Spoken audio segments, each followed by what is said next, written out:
কাজিৰঙা উদ্ভিদ পাৰ্কলৈ গৈছিল। অখিল গগৈৰ সৈতে কেইবাটাও মুহূৰ্ত পালন কৰিছিল। বহুত ভিৰ লৈ যোৱা কেইটা বিশাল লাগে।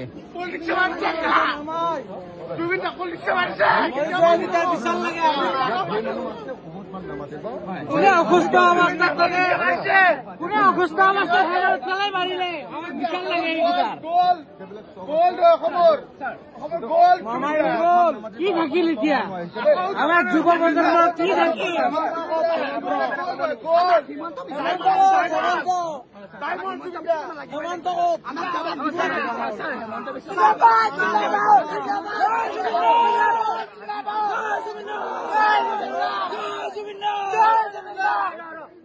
মই বেলেগ কথা নাজানো। এজন অসুস্থ মানুহে স্কুবা ডাইভিং কৰিব নোৱাৰে। যি মানুহে স্কুবা ডাইভিঙলৈ জুবিন দাক নিছিলে তেওঁ অসমৰ মানুহৰ আগত আহি কবহি লাগিব।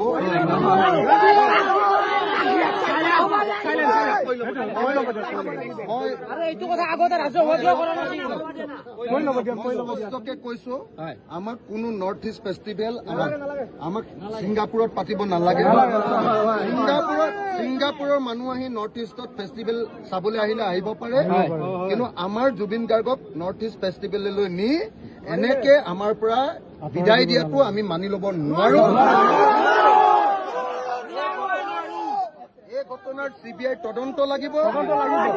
মই জানো যে জুবিন গাৰ্গ 3 মাহৰ মূৰে মূৰে 4 মাহৰ মূৰে মূৰে হস্পিটেলাইজ হয়। তেনেকুৱা এজন বেমাৰী মানুহ সাগৰলৈও যাব নোৱাৰে, আৰু সাগৰলৈ যোৱাটো বাদেই দিয়ক স্কুবা ডাইভিং মানে আপোনালোকে জানেনে? স্কুবা ডাইভিং কৰিবলৈ হলে প্ৰথমতে খত লিখি দিব লাগে, দলিলত লিখি দিব লাগে যে মোৰ কিবা হলেও মোৰ কোনো দায় নাই।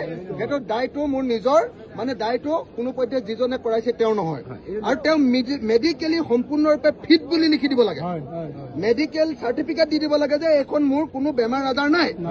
আমি সকলোৱে জানো যে জুবিন দাৰ চিজাৰ আছিলে। চিজাৰ থকা মানুহে এনেকে পানীত কেতিয়াও খেলিবগে নোৱাৰে। যি মানুহে এনেকে জুবিন দাক সাগৰলৈ লৈ গৈছে, জুবিন দাই নিজেও যাব পাৰে, কিন্তু লগত যোন গৈছিলে তেওঁলোকে বাধা দিব লাগিছিলে। যি নিছে তেওঁলোকে সকলোৱে অসমীয়া জাতিৰ ওচৰত জবাব দি ইয়াৰ ওপৰত CBI তদন্ত হ'ব লাগিব, আৰু এটা মানুহৰ ওপৰত শাস্তি হ'ব লাগিব।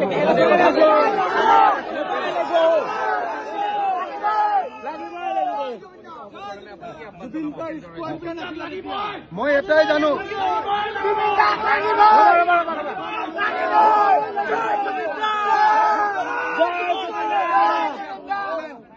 মই এটা কথাই জানো যে জুবিন দা আমাৰ গোটেই জেনেৰেশ্যনটোৰ কণ্ঠস্বৰ। গোটেই আমাৰ জেনেৰেশ্যনটো, আমি যিটো জেনেৰেশ্যনৰ মানুহ, এইটো জেনেৰেশ্যনৰ কণ্ঠস্বৰ। আৰু বৰ্তমান জীয়াই থকা মানুহৰ ভিতৰত অসমৰ আটাইতকৈ ভাল পোৱা মানুহজনৰ নামে জুবিন দা।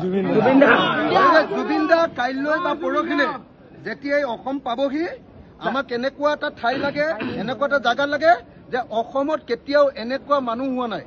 কাইলৈ নহ'ব,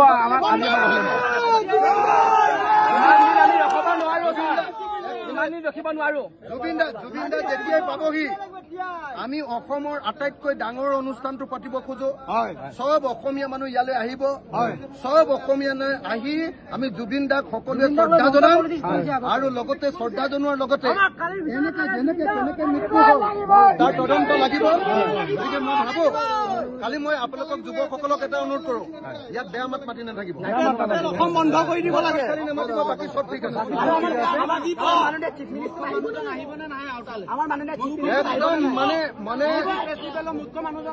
একদম আহিব লাগে।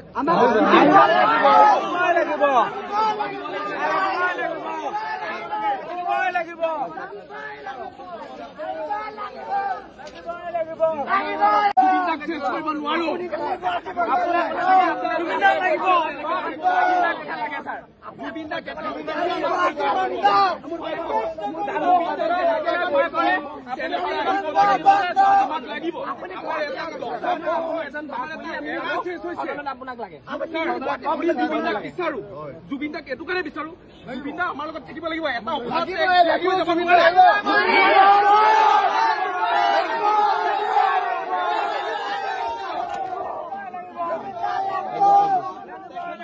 যেনেকে নিছিল তেনেকে ইয়াত থব লাগিব।